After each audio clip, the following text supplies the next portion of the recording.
दोस्तों, एक बार नारद जी भगवान श्री कृष्ण के पास आते हैं और उनसे पूछने लगते हैं, हे प्रभु, सूर्य को जल देने का क्या औचित्य है?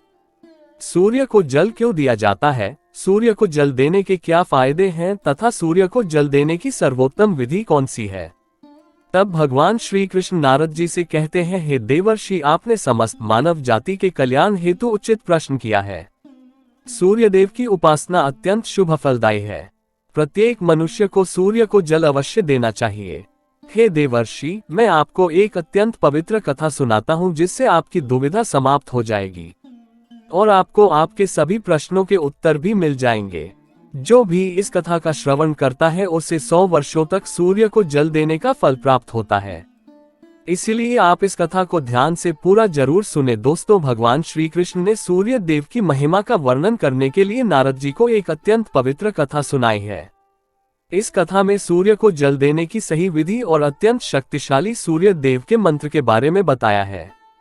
इसीलिए आप सभी इस कथा को ध्यान से पूरा अवश्य सुने। इस कथा को सुनने मात्र से ही आपको सूर्य को जल देने का फल प्राप्त होता है। तो चलिए शुरू करते हैं। भगवान श्री कृष्ण कहते हैं, हे देवर्षि, प्राचीन काल की बात है। दक्षिण देश में एक अत्यंत प्राचीन शोभायमान नगरी थी। उस नगरी में देव शर्मा नाम का ब्राह्मण अपनी पत्नी कलावती के साथ निवास करता था। देव शर्मा शास्त्र ज्ञान में पारंगत था, किंतु उसने अपने ज्ञान का कभी सदुपयोग नहीं किया। उसने उसके ज्ञान का उपयोग केवल धन कमाने के लिए किया। देव शर्मा ने अपने जीवन में कभी दान धर्म नहीं किया, कभी सूर्यदेव को अर्घ्य नहीं दिया। वह अत्यंत स्वार्थी और दंभी स्वभाव का था। फिर एक दिन वह वन से जा रहा था तो एक विषैले सर्प के काटने के कारण देव शर्मा की मृत्यु हो गई। मृत्यु के बाद देव शर्मा को यम के दूत यमलोक लेकर गए। वहां यमराज ने देव शर्मा के पाप और पुण्य का मूल्यांकन किया और देव शर्मा को नरक में डाल दिया। देव शर्मा अनेकों वर्षों तक नरक में सजा भुगतने लगा और फिर उसे प्रायश्चित करने के लिए फिर से मनुष्य जन्म की प्राप्ति हुई। उसका दूसरा जन्म एक गरीब शूद्र के घर पर हुआ। दूसरे जन्म में उसे अत्यंत दुख भोगने पड़े। उस शूद्र के बड़े होते ही उसके पिता ने उसका विवाह एक युवती से करा दिया और फिर वह उस युवती के साथ वन में ही झोपड़ी में रहने लगा। विवाह के बाद अनेक वर्षों तक उस शूद्र को कोई संतान नहीं हुई, इसलिए वह और भी अधिक दुखी रहने लगा। लेकिन इतने में ही उसके दुख समाप्त नहीं हुए। कुछ वर्षों के बाद दैवयोग से उसके शरीर में भयंकर कोढ़ का रोग उत्पन्न हुआ और वह भयंकर कोढ़ के रोग से पीड़ित हो गया। उसके शरीर पर अनगिनत जख्म हुए जिनसे पस निकलता रहता था। वह कोढ़ी शूद्र अब कुछ काम भी नहीं कर सकता था और दिन भर घर पर ही पड़ा रहता। उसकी पत्नी एक पतिव्रता नारी थी। उसने पति को कोढ़ होने के बाद भी उसका साथ नहीं छोड़ा और वह उसकी नित्य सेवा करती रहती थी। वह अपने पति को ही परमेश्वर मानकर उसकी पूजा करती थी, उसके लिए भोजन का प्रबंध करती थी, उसे स्नान कराती थी। वह शूद्र अनेक बार मन ही मन सोचता रहता था कि किस जन्म के पाप के कारण उसे यह कोढ़ रोग हुआ। ऐसा सोचते हुए वह बहुत ही निराश और उदास रहने लगा। फिर एक दिन उसके द्वार पर एक साधु पधारे। उसको ही शूद्र की पत्नी ने उन साधु महात्मा की बड़ी सेवा की, जिससे प्रसन्न होकर उस साधु ने उस कौड़ी की पत्नी को वर मांगने के लिए कहा तो कौड़ी की पत्नी ने कहा, मेरे लिए मेरे पति ही सर्वस्व है, वही मेरे स्वामी हैं, अतः आपसे विनती है कि मेरे पति का रोग दूर करें और उन्हें पहले के जैसा बना दे। इस पर उस साधु महात्मा ने कहा, हे देवी, ये रोग तुम्हारे पति को उसके पिछले जन्म के कर्मों के कारण प्राप्त हुआ है। यही विधि का विधान है, मैं इसमें हस्तक्षेप नहीं कर सकता। ईश्वर मनुष्य को उसके पाप कर्मों का दंड अवश्य देते हैं, कोई भी इससे चूक नहीं सकता, किंतु मैं तुम्हें इसका उपाय बता सकता हूँ। इस रोग से बचने के लिए केवल एक ही उपाय है, तुम अपने पति को लेकर सूर्यदेव की शरण में जाओ। सूर्यदेव की नित्य उपासना करो। सूर्यदेव की कृपा से तुम्हारा पति कोढ़ से मुक्त हो जाएगा और उसे कामदेव के समान सुंदर रूप प्राप्त होगा। फिर उस साधु महात्मा ने उस स्त्री को सूर्य देव की उपासना की विधि बताई। उस विधि को जानकर उस कौड़ी की पत्नी ने अपने पति के साथ मिलकर पूरी निष्ठा और श्रद्धा से सूर्यदेव की उपासना की और देखते ही देखते कुछ ही दिनों में उसका पति पूरी तरह से ठीक हो गया। वह कोढ़ के रोग से पूरी तरह से मुक्त हो गया और सूर्यदेव की कृपा से उसे सुंदर रूप, बलवान शरीर तथा धन संपत्ति की प्राप्ति हुई और वह कोढ़ी शूद्र बहुत धनवान बन गया। हे नारद, अब मैं तुम्हें सूर्यदेव को प्रसन्न करने की विधि और मंत्र के बारे में बताता हूँ, जिसे करने से मनुष्य के सभी रोग नष्ट होते हैं, उसे उत्तम स्वास्थ्य और सुख समृद्धि की प्राप्ति होती है। श्री कृष्ण कहते हैं, हे नारद, रोज सूर्यदेव को जल चढ़ाना एक ऐसा नियम है जो मनुष्य के जीवन में बहुत बड़ा बदलाव ला सकता है। सूर्य की शक्ति इतनी अलौकिक है कि इसके बिना ये पूरी धरती तहस नहस हो सकती है। सूर्य देव प्रकाश, सकारात्मकता, इंद्रिय संयम, ऊर्जा आदि के देवता हैं। सूर्य देव को मात्र जल चढ़ाने से सभी संकट दूर हो सकते हैं।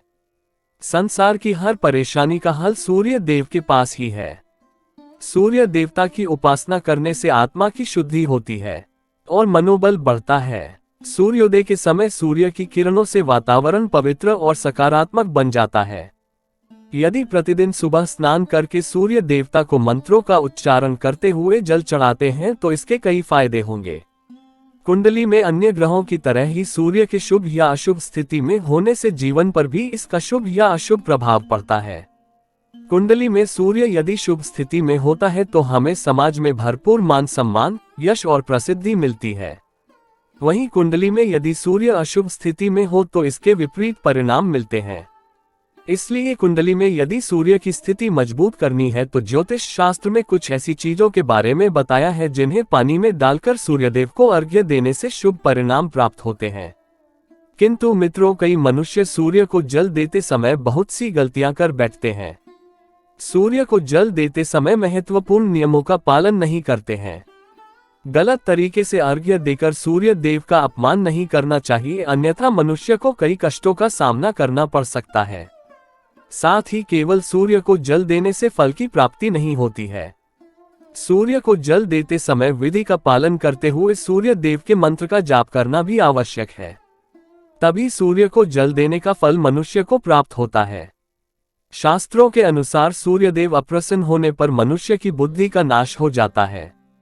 उसे चारों ओर से अपमान का सामना करना पड़ता है। ऐसे व्यक्ति की आंखों की रोशनी चली जाती है और उसे उच्छिष्ट भोजन प्राप्त होता है। फलस्वरूप व्यक्ति की विद्या नष्ट हो जाती है।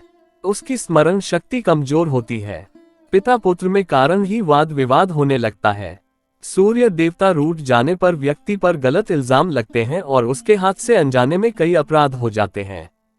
इसीलिए व्यक्ति को अनिष्ट कार्य करके सूर्य देव को रुष्ट नहीं करना चाहिए। सबसे पहले मैं तुम्हें सूर्य को अर्घ्य देने का अर्थ बताता हूँ। सूर्य को अर्घ्य देने से तात्पर्य यह है कि सूर्य देवता को भक्तिभाव से जल अर्पण करना।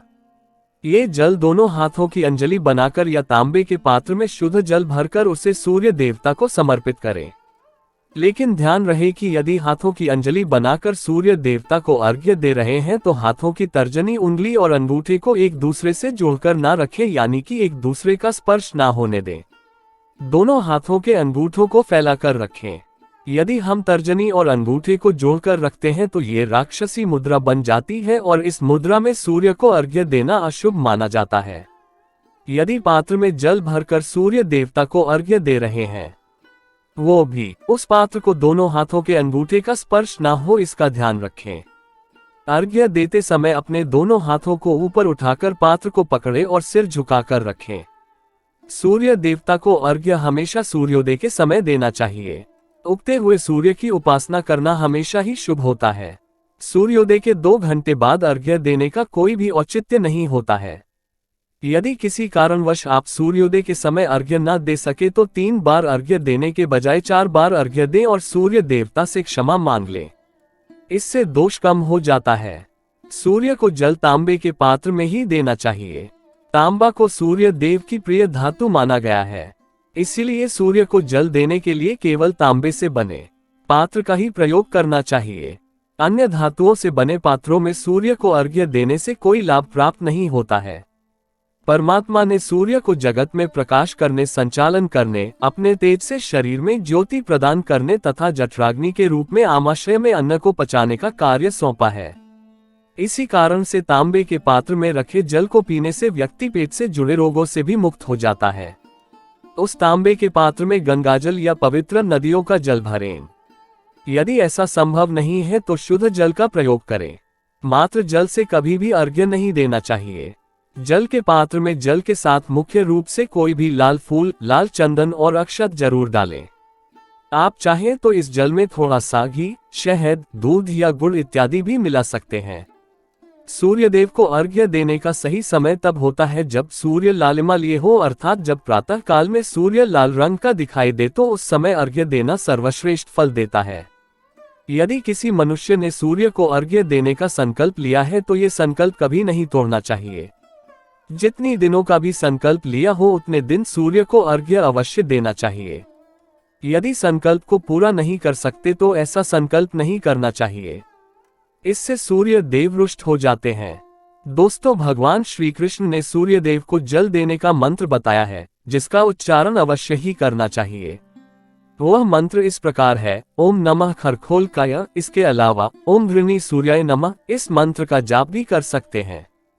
इस मंत्र का उच्चारण करके सूर्य को जल देने से दरिद्रता का अंत होता है और व्यक्ति को सुख समृद्धि की प्राप्ति होती है। श्री कृष्ण कहते हैं, हे वत्स, सूर्य देव की महिमा अपरंपार है और प्रतिदिन ही हमें उनका आभार मानना चाहिए।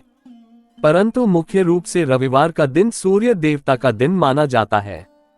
इसलिए कुंडली से सूर्य दोष को दूर करने के लिए रविवार के दिन विशेष रूप से सूर्य देवता का उपवास रखना चाहिए और सूर्य से संबंधित वस्तुओं का दान करना चाहिए। सूर्य देव से संबंधित वस्तुएं हैं तांबा, गेहूं, गुड़, चंदन तथा पीले रंग के वस्त्र आदि। इन वस्तुओं का रविवार के दिन दान करने से व्यक्ति के सभी दुखों का अंत होता है। यदि व्यक्ति बीमार है अथवा घर में सूतक है या अन्य कोई समस्या है जिसके कारण वह सूर्यदेव को अर्घ्य नहीं दे पा रहे हैं तो इसके लिए शास्त्रों में मानस पूजा का प्रावधान किया गया है, अर्थात अपने मन में ही सूर्यदेव को अर्घ्य दे सकते हैं।